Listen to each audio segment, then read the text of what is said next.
एक भक्त ने कहा, जिनकी रसना रस नाम का ले, नित नेह सुधा बरसाती रही, अखियां रही सांवरी सूरत में पगी, कानन कीरति भाती रही, पद पंकज पर नित्य चढ़ा रहा मानस, और न बात सुहाती रही, उनको भवभीति न जान पड़ी, कब आती रही कब जाती रही। इसलिए भैया मन रन में बन में डगर में कहूं रहे यह देह, तुलसी सीता राम सो लगो चाहिए नेह। एक बात हम आपको बताएं, लोग कहते हैं भक्ति बड़ी सरल है। एक दृष्टि से सचमुच सरल है, और भक्ति स्वतंत्र है ना। अच्छा, आपको अगर ज्ञान, योग, वैराग्य, धर्म आदि के अनुष्ठान करने हों तो मन को रोकना पड़ेगा। योग के द्वारा मन को संयमित करेंगे, ज्ञान के द्वारा मन के साक्षी बनेंगे, और साक्षी भाव जगते ही मन शांत हो जाता है। लेकिन कोई भी आप साधना करो, धर्मानुष्ठान करते को एकाग्रता के साथ स्मरण करो, यही सब करते हैं ना। पर भक्ति इतनी बढ़िया है, इतनी, इसीलिए भक्ति सुगम है और भक्ति स्वतंत्र है। कैसे? इसमें आपको कुछ बदलना नहीं है। मैं कहता हूं सचमुच कुछ नहीं बदलना। और जो मन है ना, मन आता जाता तो है ही। अच्छा बोलो, मन को एकाग्र करने में ज्यादा प्रयास करना है कि मन को चंचल रखने में प्रयास करना है?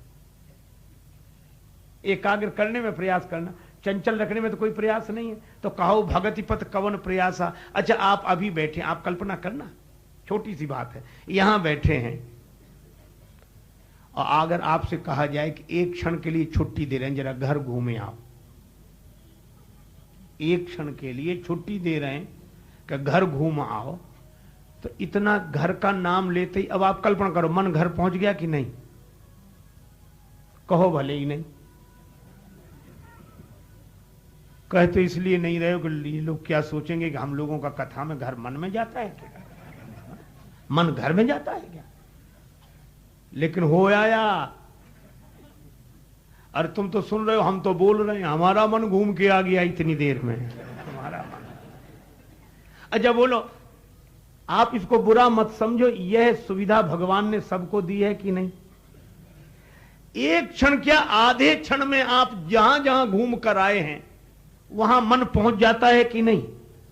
अच्छा, ये करने में तो आपको कोई प्रयास नहीं करना है, आपको सहजता से मिला है। मैं कहता हूं मन की यह जो चंचलता है, मन की यह तुरंत पहुंचने की जो गति है, यह भगवान की कृपा से मानव जाति को, हम लोगों को वरदान है। पर इस वरदान का उपयोग कर ले।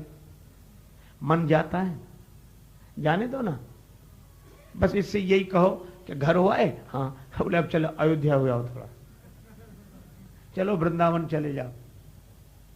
अच्छा बोलो, जैसे आप वृंदावन की बात सोचते हो, मन जो जो गए हैं वृंदावन, देखना आप, तो मन वहीं पहुंच जाता है कि नहीं? और वृंदावन की गलियां दिखने लगी, अरे अब बिहारी जी की गली आ गई, इस गली से चले, अब तो मंदिर दिखने लगा, भगवान दिखने लगे। बोलो, भक्ति का संबंध मन से है कि नहीं? काहे को जबरदस्ती तन से जोड़ रहे हो?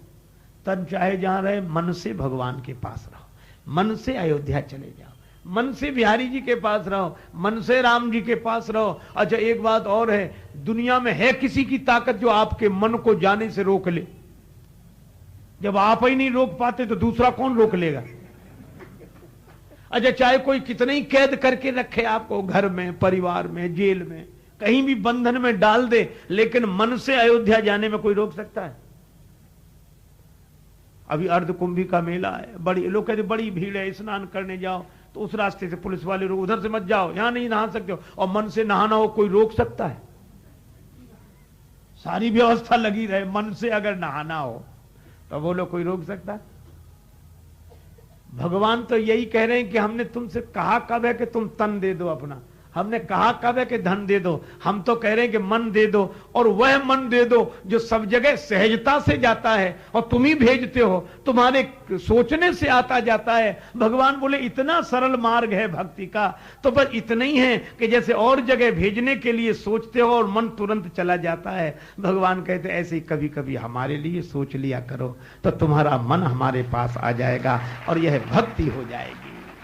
और इस भक्ति में कोई प्रयास नहीं है। बोलो, कहाऊ भगति पथ कवन प्रयासा, योग न जप तप मख उपवासा। इसमें ना योग करना, न कमर सीधी करनी है, न सांस साधनी है, कुछ नहीं करना। मन जा ही रहा है, भेज दो। इसको मानस पूजा बोलते हैं। और भक्ति का संबंध मन से है। हम तन से कहां रह रहे हैं इसका मूल्य नहीं, मूल्य तो इसका है कि हम मन से कहां रह रहे हैं। एक सज्जन महात्मा जी के पास गए, बोले महाराज आपकी कृपा से धन तो बहुत है और हम भगवान की पूजा करना चाहते। महात्मा बोले तो क्या कहना, भगवान ने धन दिया है, उस धन का व्यय करो, मंदिर बनवाओ, भगवान को पधराओ, पूजा करो। बोले बस ये मत कहो महाराज। क्यों? बोले हम आपके सामने झूठ नहीं बोलेंगे, हम धन एक कौड़ी भी खर्च नहीं कर सकते, पूजा करना चाहते। महात्मा बोले अच्छा समझ गए, लोभ की बीमारी। बोले महाराज बहुत विकट, हम तो खुद कह रहे हैं। महात्मा बोले अच्छा कोई बात नहीं। बोले अब ये बताओ हम भक्त हो सकते हैं कि नहीं? महात्मा बोले बिल्कुल। क्या? बोले तो मन से किया करो, सब धन की तो जरूरत है नहीं। बोले हाँ ये ठीक। बोले आंख बंद करके बैठ जाया करो और सोचा करो हमने तो सोने का सिंहासन बनवाया है भगवान के लिए, जिसमें हीरे जड़े हुए हैं, मखमली आसन बिछे हुए हैं, छत्र है, चंवर है, आहा बड़ा। अब इस पर अब भगवान आ रहे हैं, बैठ गए। अब भगवान के लिए हम सोने के रत्न जटित हीरों के हार पहनाएंगे, आभूषण पहनाएंगे, आरती उतारेंगे और सोने के थाल में तरह तरह के व्यंजन। महात्मा बोले इसमें तो कोई खर्च नहीं है, मन से ही करना है। बोले ये बढ़िया। धन की तो सीमा हो सकती है कि जितना धन उतना ही सजा सकते हैं भगवान को, और मन की तो कोई सीमा नहीं, मन से ही करना तो क्या हार जाए। अब वो बैठ गया, रोज करे नियम से। महात्मा की कृपा, भगवान का अनुग्रह, और उसका मन लगने लगा भगवान में। तो इसलिए और ज्यादा लग गया कि जो खर्च करने का उसे डर था वो हो नहीं रहा था खर्च, तो और मजे से लग गया कि ये पूजा बहुत बढ़िया है। तो आंख बंद करके बैठ जाए और ऐसे ही ध्यान करे भगवान। अब उसको भगवान ध्यान में दिखने लगे और मन वहीं लगाए। कभी कनक भवन में चला जाए, कभी बिहारी जी के यहाँ चला जाए। आज तो कनक भवन में भगवान को खिलाएंगे, तो कभी खीर बना के खिलावे, कभी हलवा बना के खिलावे, तरह तरह की चीज भोग लगावे, प्रसाद पाए, और उसी भाव में बना रहे। कल्पना ही सही, लेकिन भगवान के लिए की गई कल्पना भी सत्य है, और जगत के लिए सोचा गया सत्य भी कल्पना है, और उसी भाव में वो डूबा है। तो एक दिन खीर बना रहा था, दूध डाल दिया, चावल, अरे चावल उबल गए, खीर बन गई, चीनी डाल दूं। तो उसने 1 चम्मच चीनी डाल दी, सोचा एक और डाल दूं भाव में। तो दूसरी चम्मच चीनी जो डाल रहा था, लोभ का संस्कार वहां भी पहुंच गया। लोभी आदमी तो था, इस बोला ये दूसरी चम्मच क्यों डालूं, आधी डाल दूं, आधी चम्मच चीनी बचा लूं। तो लोभ की वजह से ऐसे चम्मच करके डाल रहा था आधे, और आधी बचा रहा था। सो भगवान से भी नहीं रह गया, भगवान प्रकट हो गए, वो हाथ पकड़ लिया, बोले ये तो पूरी डाल दे, इसमें क्या खर्च हो रहा है तेरा, ये तो पूरी डाल दे, इसमें क्या खर्च हो रहा है तेरे, ये भी नहीं करेगा। भगवान उसे भी मिल गए। मैं आपसे कहता हूं आप बेकार, तुलसीदास जी तो कहते सुगम उपाय पाए वे केरे, न रहत भाग्य देहि भट भेरे। अपने को जो मिला है उसी का उपयोग कर लो। मन को घुमाने फिराने की शक्ति ऐसी मिली है कि किसी को नहीं मिली होगी। एक क्षण में आप जहां चाहते वहां मन पहुंच जाता है। ठीक है, अयोध्या में भेजने में मन ज्यादा न लगे, क्षण भर में लौट आएगा, कोई बात नहीं, लौट आए, फिर कह दो फिर चले जाओ, दिन में 3-4 चक्कर लगवाओ।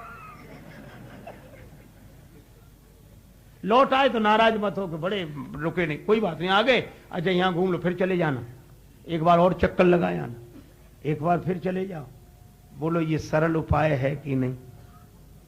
और भरत जी, यही है साधन, यही है साधन और यही है सिद्धि। भगवान के पास बार बार मन ले जाना साधन है, और भगवान के पास मन का ठहर जाना